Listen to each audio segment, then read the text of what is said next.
जय माता दी मित्रों। अहोई अष्टमी कब है? 13 अक्टूबर को है, 14 अक्टूबर को। इसकी कन्फ्यूजन में भी पर्दा उठाएंगे। साथ ही अहोई अष्टमी में पूजा पाठ व्रत विधि किस प्रकार करनी चाहिए, इसके बारे में भी चर्चा करेंगे।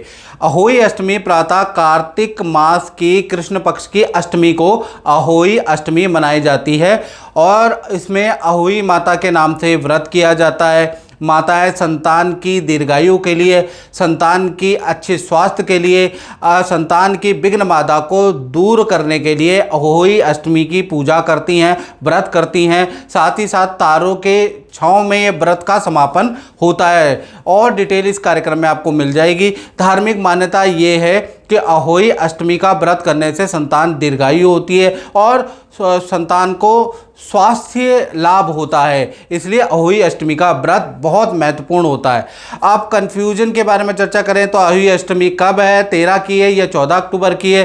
तो अष्टमी तिथि को देखना पड़ेगा। पंचांग के अनुसार 13 अक्टूबर 2025 में दोपहर 12:24 से अष्टमी शुरू हो रही है और 14 अक्टूबर को सुबह 11:09 तक अष्टमी तिथि रहने वाली है।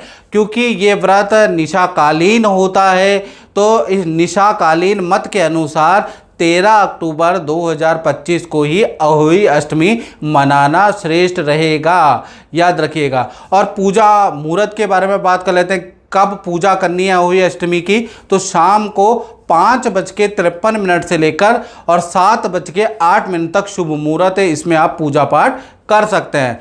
और तारों का दर्शन कब करना चाहिए, तारों को अर्घ कब देना चाहिए, व्रत का समापन कब होगा?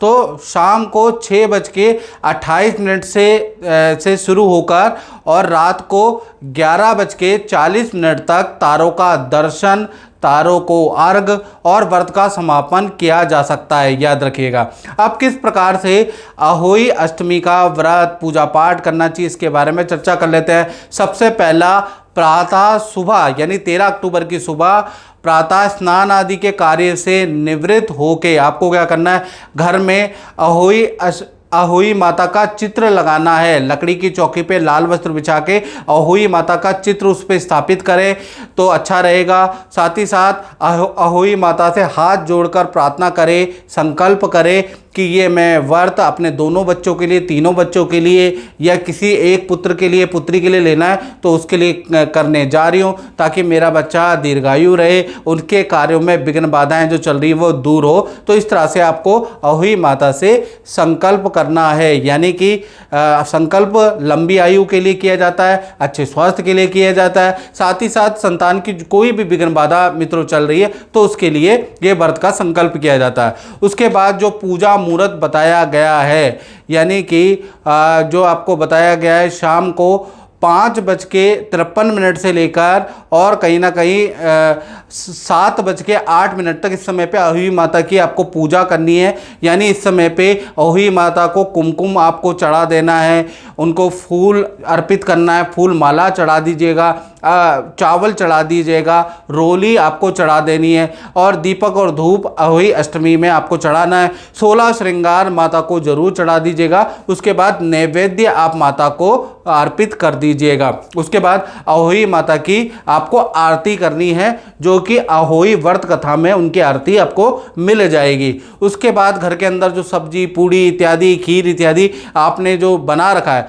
वो भी माता को इस मुहूर्त में आपको चढ़ा देना है। उसके बाद आपको अहोई अष्टमी की व्रत कथा जरूर करनी है। अहोई अष्टमी व्रत कथा के बिना ये व्रत अधूरा होता है, इसलिए आपको वहाँ बैठकर आरती के बाद, भोग लगाने के बाद, उसके बाद अहोई अष्टमी व्रत कथा जरूर पढ़नी है। उसके बाद शाम को आपको तारों को देखना है, तारों को अर्घ देना है, जिसका टाइम मैंने आपको पहले ही बता दिया है कि शाम को 6:28 से लेकर और 11:40 के बीच में आपको तारों को अर्घ देना है। इसके बाद आप व्रत का समापन कर सकती हैं, जल पी सकती हैं, भोजन कर सकती हैं और भोजन करने से पहले जो आपके घर में बड़े बुजुर्ग हैं उनका आशीर्वाद जरूर ले लें, तो ये व्रत और अच्छा संपन्न हो जाएगा। तो इस प्रकार से आप अहोई अष्टमी की व्रत कथा इत्यादि को जरूर पढ़ना चाहिए।